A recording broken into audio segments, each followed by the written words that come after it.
ദൈവ തിരുനാമത്തിന് മഹത്വം ഉണ്ടാവട്ടെ.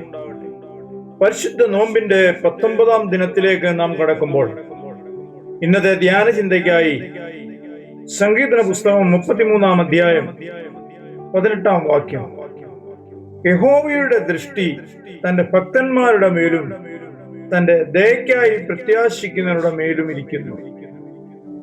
നമ്മെ സദാസമയവും കണ്ടുകൊണ്ടിരിക്കുന്ന ഒരു ദൈവത്തിന്റെ മുൻപാകെയാണ് നമ്മുടെ ആത്മീയ യാത്ര എന്നുള്ളത് നാം മറന്നു പോകരുത്. ലോകം നമ്മെ നോക്കി നിരാശയുടെ വാക്കുകൾ പറയുമ്പോൾ ഒരു ദൈവവൈതൽ തളർന്നു പോകരുത്. നിരാശയിൽ നിന്നും പ്രത്യാശയിലേക്ക് വഴി നടത്താൻ എന്റെ ദൈവം സർവശക്തൻ, അവൻ എനിക്ക് സകലത്തിനും മതിയായവനെന്ന് വിശ്വസിക്കുക. നഹൂം പ്രവാചകൻ 1-ാം അധ്യായം 7-ാം വാക്യത്തിൽ കൂടി പറയുന്നു, യഹോവ നല്ലവനും കഷ്ട ദിവസത്തിൽ ശരണവുമാകുന്നു, തങ്ങൾ ആശ്രയിക്കുന്നവനെ അവൻ അറിയുന്നു. ദൈവം നമ്മെ അറിയണമെങ്കിൽ നാം അവനിൽ എപ്പോഴും ആശ്രയം വെക്കണം. നാം കടന്നു പോകുന്നതായ ഈ കാലഘട്ടം അസമാധാനത്തിന്റെയും അശാന്തിയുടെയുമാണ്.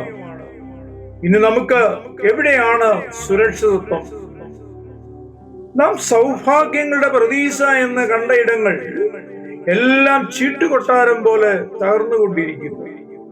സങ്കീർത്തകൻ നമ്മളെ ഓർപ്പിക്കുന്നു, 33-ാം അധ്യായം അതിന്റെ 16-ഉം 17-ഉം വാക്യത്തിൽ, സൈന്യ ബഹുത്വത്താൽ രാജാവ് ജയം പ്രാപിക്കുന്നില്ല, ബലാധിക്യം കൊണ്ട് വീരൻ രക്ഷപ്പെടുന്നതുമില്ല, ജയത്തിന് കുതിര വ്യർത്ഥമാകുന്നു, തന്റെ ബലാധിക്യം കൊണ്ട് അത് വിടുവിക്കുന്നതുമില്ല.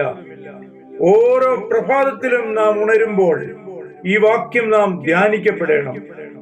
യഹോവേ, നിന്റെ ദൃഷ്ടി എങ്കിൽ നിന്നും മാറ്റപ്പെട്ടാൽ ഞാൻ വെറും ശൂന്യം.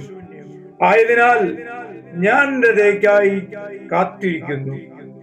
യെശയ്യാ പ്രവാചകന്റെ പുസ്തകം 38-ാം അധ്യായം 1 മുതൽ 5 വരെ നാം വായിക്കുമ്പോൾ ദൈവിക തീരുമാനങ്ങളെ മാറ്റിയെടുക്കുന്ന ഹിസ്കിയാവിനെ നമുക്കവിടെ കാണുവാനായിട്ട് സാധിക്കും. യെശയ്യാ പ്രവാചകനെ ദൈവിക ദൂതറിയിപ്പാൻ ഹിസ്കിയാവിന്റെ അടുക്കലേക്ക് യഹോവയായ ദൈവം അയക്കുകയാണ്.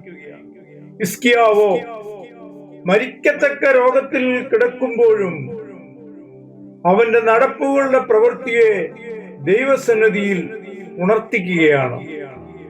38-ാം അധ്യായത്തിന്റെ 1-ാം വാക്യത്തിന്റെ അവസാന ഭാഗം നാം ഇങ്ങനെ വായിക്കുന്നുണ്ട്, യെശയ്യാവ് അവന്റെ അടുക്കൽ വന്ന് അവനോട്, നിന്റെ ഗ്രഹകാര്യം ക്രമത്തിലാക്കുക, നീ മരിച്ചു പോകും, സൗഖ്യമാവുകയില്ല.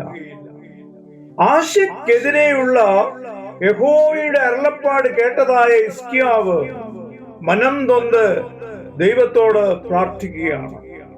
അയ്യോ യഹോവേ, ഞാൻ വിശ്വസ്തയോടും ഏകാഗ്ര ഹൃദയത്തോടും കൂടെ തിരുമുമ്പിൽ നടന്ന് നിനക്ക് പ്രസാദമുള്ളത് ചെയ്തിരിക്കുന്നത് നീ ഓർക്കണമേ എന്ന് പറഞ്ഞ് ഏറ്റവും കരഞ്ഞു. പ്രതികൂലങ്ങളെ കുറിച്ച് അവൻ കേട്ടപ്പോൾ ഒന്നാമതായി പ്രാർത്ഥനയിൽ ആശ്രയിച്ചു. നാം അഭിമുഖീകരിക്കുന്ന ഈ പ്രതികൂലങ്ങളിൽ കൂടി നാം കടന്നു പോകുമ്പോൾ ഇന്ന് ദൈവാത്മാവ് ഇത് തന്നെയാണ് നമ്മെ ഓർപ്പിക്കുന്നത്, പ്രാർത്ഥനയിലേക്ക് നാം മടങ്ങി വരിക.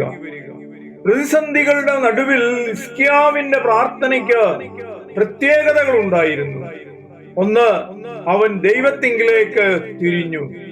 2, ദൈവത്തോട് അവൻ പ്രാർത്ഥിച്ചു.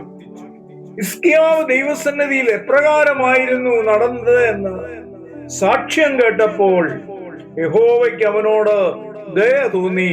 അവനോട് മനസ്സലിഞ്ഞ് പറയുകയാണ്, 38-ാം അധ്യായം 5-ാം വാക്യത്തിൽ, ഞാൻ നിന്റെ പ്രാർത്ഥന കേട്ടു, നിന്റെ കണ്ണുനീർ കണ്ടിരിക്കുന്നു, ഞാൻ നിന്റെ ആയുസ്സിനോട് 15 സംവത്സരം കൂട്ടും. മരണാസന്നമാം രോഗത്തിൽ കിടന്ന പ്രവാചകനോട് ദൈവം ഇടപെട്ടത് എപ്രകാരമാണ്? നാം അവിശ്വസ്തരായി പോയാലും ദൈവം വിശ്വസ്തനായിരിക്കുന്നു. ആയതിനാൽ യഹോവയുടെ ദയക്കായി നമുക്ക് പ്രത്യാശിക്കാം. ഞാൻ എൻ്റെ ധ്യാന ചിന്തകൾക്ക് ഇവിടെ വിരാമം കുറിക്കുന്നു. നമുക്ക് കണ്ണുകൾ അടയ്ക്കാം, പ്രാർത്ഥിക്കാം. ഞങ്ങളെ സ്നേഹിക്കുന്ന ദൈവമേ, സ്വർഗസ്ഥ പിതാവേ, നല്ല വചനങ്ങളെ ധ്യാനിപ്പാൻ തക്കവണ്ണം ഇന്ന് നീ ഞങ്ങളെ സഹായിച്ച കൃപയ്ക്കായിട്ട് സ്തോത്രം. ഞങ്ങൾ ധ്യാനിക്കപ്പെട്ടതായ വചനം ഞങ്ങളെ ഒരു പടി കൂടി ദൈവസന്നിധിയിലേക്ക് അടുപ്പിക്കുവാൻ ഇടയായി തീരണമേ എന്ന് പ്രാർത്ഥിക്കുന്നു. അശാന്തി നിറഞ്ഞ ലോകരാജ്യങ്ങളെ നിന്റെ കരങ്ങളിൽ ഏൽപ്പിച്ച് പ്രാർത്ഥിക്കുന്നു. നിന്റെ സമാധാനം കൊണ്ട് നിന്റെ മക്കളെ ഒക്കെയും നീ അവിടുന്ന് നിറയ്ക്കപ്പെടുമാറാകണമേ എന്ന് പ്രാർത്ഥിക്കുന്നു. കല്ലുപോലുള്ള ഹൃദയങ്ങൾ നിന്റെ തിരുസന്നിധിയിൽ മെഴുകുപോലെ ഉരുകി നല്ല തീരുമാനങ്ങളെ എടുപ്പാൻ തക്കവണ്ണം കർത്താവെ നീ സഹായിക്കണമേ. ഞങ്ങളുടെ സഹോദരീ സഹോദരങ്ങൾ, ഞങ്ങളുടെ കുഞ്ഞുമക്കളൊക്കെയും ആയിരിക്കുന്ന ഇടങ്ങളിൽ നിന്റെ കരുതൽ കൂടിയിരിക്കണമേ എന്ന് പ്രാർത്ഥിക്കുന്നു.